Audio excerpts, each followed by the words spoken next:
자, 지난 시간까지 우리 모집단, 표본집단, 그 다음 표본평균, 표본평균의 분포에 대해서 배웠는데 아마 상당히 머릿속이 복잡할 겁니다. 아, 선생이 해준 얘기가 들을 때는 그런 것 같다 싶었는데 책 덮고 나니까 뭔 얘기인지 하나도 모르겠고 그럴 텐데요. 사실 그 내용 자체를 다 이해하지 못했다고 하더라도 몇 가지 선생님이 외우라고 했던 거 있죠? 그것만 알고 계시면요. 문제 푸는 데는 전혀 지장이 없습니다. 진짜 그런가 볼까요? 봐.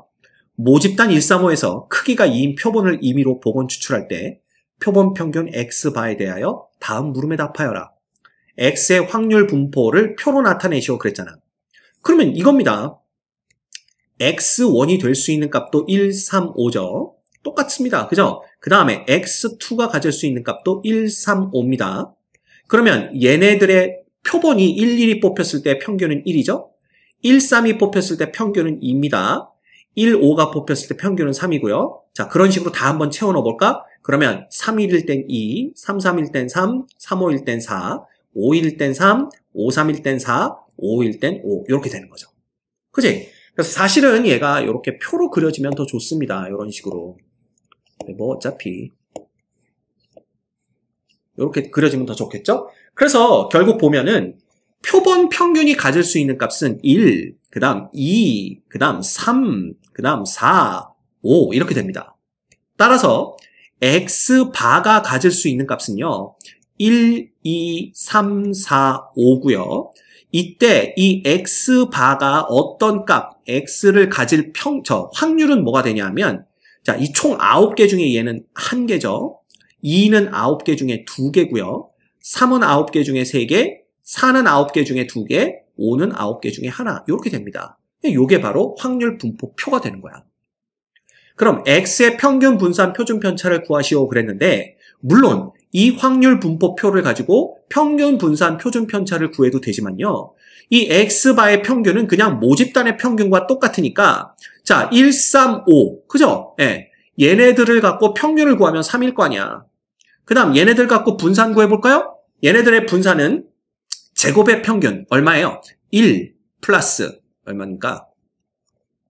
1 플러스 9 플러스 25 나누기 3이네요. 그죠? 에서 평균의 제곱을 빼면 됩니다. 그럼 요놈이 얼마냐 하면 요놈이 34, 35니까 3분의 35 빼기 27이 돼요. 그래서 얼마 돼? 3분의 8이 되는 걸 볼 수가 있습니다. 그래서 분산은 3분의 8이요. 그죠? 아, 이게 모집단의 분산이니까 얘를 2로 나눠야 되잖아. 그러니까 3분의 4 이렇게 구할 수가 있습니다. 표준 편차는 당연히 루트 3분의 2 이런 식으로 우리가 구할 수가 있고요. 그죠? 그래서 이렇게 구하셔도 되고요. 아니면 실제로 여기서 얘네들 다 곱해가면서 뭐 해도 돼? 평균 구하시고 분산 구하시고 표준 편차 구하셔도 됩니다. 그지? 그래서 어떤 걸 쓰셔도 상관없다라는 거 그냥 여러분이 보시면 되고요. 그 다음 얘를 따르는 모집단에서 크기가 25인 표본을 이미 추출할 때 자, x바에 대하여 다음을 구하시오. 그랬네. 이 x바는 모집단의 평균 30과 똑같죠? 그 다음에 v의 x바는 모집단의 분산을 표본의 크기 25로 나눠준 것과 똑같습니다. 그죠? 그래서 25분의 9가 되고요. 이게 답이네요, 그냥. 그럼 얘는 그냥 여기다 루트 씌우는 거니까 5분의 3 이렇게 됩니다. 됐죠? 별거 없습니다. 그 다음 정규분포 예를 따르는 모집단에서 크기가 16인 표본을 이미 추출할 때 오른쪽 표준 정규분포표를 이용하여 표본 평균 x바가 52 이상 64 이하일 확률. 자, 그럼 볼까? x바는요. 정규분포 모집단의 평균과 똑같고 모집단의 분산 16의 제곱을 16으로 나누면 되잖아. 그래서 16이니까 얘는 4의 제곱 이겁니다. 이것만 찾아내면 된다니까. 이거 외우라 그랬잖아요. 그쵸? 여기는 m, 여기는 n분의 시그마 제곱. 그쵸? 그러면 52 이상 확률이라는 건 결국 52보다는 x바가 크거나 같고 64보다는 x바가 작거나 같은 확률 이거 구하라는 얘기인데 이거 보면요. 표준화해주면 얘는 평균에서 표준 편차의 2배만큼 빠졌으니까 이렇게 되는 거고요. 얘는 평균에서 표준 편차의 1배만큼 더해졌으니까 이렇게 되면 됩니다. 자, 이놈은 그냥 2일 때 확률과 1일 때 확률 2개 더하면 되겠죠? 이거 2개 더하면 5, 8, 그 다음에 4, 7이니까 1 올라가고 8 이렇게 되네요. 0.8185가 되는 것을 알 수가 있습니다. 됐지? 이것만 알면 게임 끝나는 거야. 그 다음 어느 학교 학생들의 통학 시간은 평균이 65분, 표준 편차가 8분인 정규 분포를 따릅니다.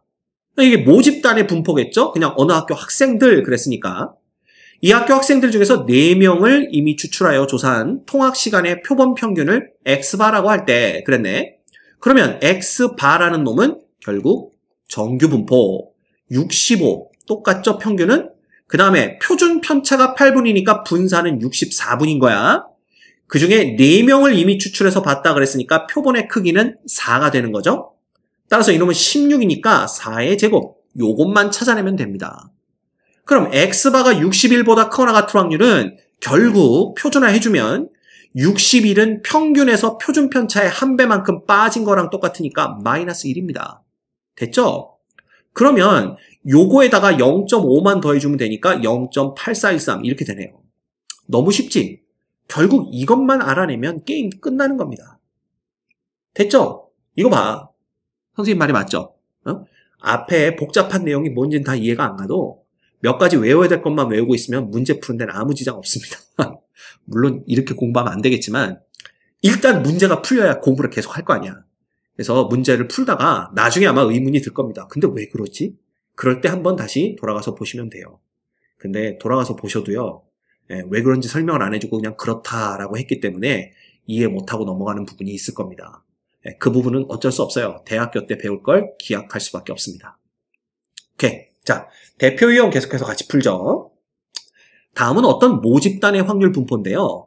이 모집단에서 크기가 3인 표본을 복원 추출하여 구한 표본 평균을 X바라고 하자. 이 X바의 분산이 12분의 17일 때라고 했습니다. 근데 이 V의 X바라는 놈은 결국은 N분의 시그마 제곱이거든요. 근데 이 N이 지금 크기가 3이다 그랬으니까 3이 되는 거고요. 이렇게 되는 거야. 이놈이 바로 12분의 17입니다. 그럼 이건 뭐냐? 시그마 제곱이 4분의 17임을 의미하는 겁니다. 그쵸? 이 시그마 제곱이 뭐겠어? 바로 모집단의 분산입니다. 따라서 얘를 가지고 분산을 구했을 때 얘가 나와야 된다라는 뜻이 되겠죠. 오케이? 좋아. 그러면 볼까? 얘 분산은요. 먼저 평균부터 구하셔야 돼요. 그래서 기대값 x는 자 곱해봤자 0이죠. 곱하면 3a 그 다음에 곱하면 얼마가 되는 거야? 이렇게 곱하면 4 빼기 6a 이렇게 됩니다. 그래서 4 빼기 6a 이렇게 되는 걸 우리가 볼 수가 있죠. 그래서 정리하면 4 마이너스 3a 이렇게 되는 걸 우리가 알 수가 있습니다. 그 다음 제곱의 평균 구해볼까요? 제곱의 평균은 제곱해봤자 0이고요. 제곱하면 9a고요. 그 다음에 제곱하면 36이니까 곱해주면 얼마가 됩니까? 12에 24가 되고 빼기 36a가 됩니다. 그래서 정리하면 얘 또 얼마 되는 거야? 24 빼기 27a 이렇게 우리가 볼 수가 있네요. 그죠? 그러면 결국 V의 X라는 놈, 즉 시그마 제곱이라는 놈은 요 놈에서 요 놈의 제곱을 빼는 거니까 24 빼기 27a에서 빼기 16 플러스 24a가 되고요. 빼기 9a 제곱 이렇게 되는 걸 볼 수가 있습니다. 됐죠? 그래서 요것도 정리하면 마이너스 9a 제곱 마이너스 3a 플러스 8 이렇게 되는데요. 이놈이 얼마가 되는 거야? 바로 4분의 17이 된다. 이렇게 보시면 됩니다. 됐죠? 그러면 양변에 4 곱하고 정리해 볼까요? 양변에 4 곱하고 정리하면 마이너스 36a 제곱 빼기 12a 플러스 48의 32는 17 이렇게 되고요. 넘겨서 정리하면 36a 제곱 플러스 12a 자 이거 넘어가면 얼마 될까요? 마이너스 15 이꼴 0 이렇게 됩니다. 됐지? 그러면 얘는 어떻게 인수분해가 될까? 요거 3으로 나눠줄 수 있나요? 12의 a 제곱 플러스 4a 빼기 5는 이꼴 0이 되고요. 얘는 6하고 2일 것 같고요. 그 다음에 얘는 5하고 1일 것 같네요. 그지? 그러면 요쪽에 마이너스 붙으면 될 것 같습니다. 그러면 6a 플러스 5와 2a 마이너스 1 이렇게 되는 거죠. 근데 여기다 보시다시피 a는 확률이기 때문에 a가 양수여야 되겠네. 그럼 a는 뭐 그냥 나왔네요. 2분의 1 이렇게 되면 됩니다. 됐지? 그래서 뭐 얼마든지 우리가 구해내주실 수가 있어요. 됐죠? 오케이. 자, 그 다음 550번. 다음은 어느 모집단의 확률 분포표입니다. 이 모집단에서 크기가 16인 포변을 이미 추출할 때 X바의 표준 편차를 구하세요. 그랬네. 자, 일단 A가 얼마가 돼야 돼? 4분의 1이 돼야 되겠죠? 그 다음에 얘는 기대값 X부터 구하시면요. 요놈은 마이너스 2분의 1이 되고요. 0 되고요. 플러스 2분의 1 되는 거니까 이꼴 0 이렇게 됩니다. 됐지? 그 다음 분산을 구하려고 우리가 X제곱을 구해주시면 요놈은 1 되고요. 0은 0이고요. 요놈은 해봤자 2분의 1이니까 요놈은 2분의 3이 됩니다. 따라서 분산 X는 결국 2분의 3이 되는 걸 볼 수가 있겠네요. 왜냐하면 얘가 0이니까 빼봤자. 자, 그러면 표본 평균 X바의 표준 편차를 구하기 위해서는 일단 X바의 분산을 구하면 되겠죠? X바의 분산은 2분의 3을 표본의 크기 얼마로? 16으로 나눠주는 거니까 결국 얘는 32분의 3이 되는 걸 볼 수가 있습니다. 따라서 X바의 표준 편차는 요 놈이겠죠? 여기다 루트 씌워주면 되는 거죠. 그쵸? 그래서 얘는 얼마가 됩니까? 4 루트 2분의 루트 3 뭐 이런 식으로 우리가 구해낼 수가 있겠네요. 그죠? 그래서 요거 유리화 해주면 8분의 루트 6 요렇게 유리화를 할 수가 있겠습니다. 됐지? 그냥 계산 문제입니다. 아무것도 어려운 거 없어요.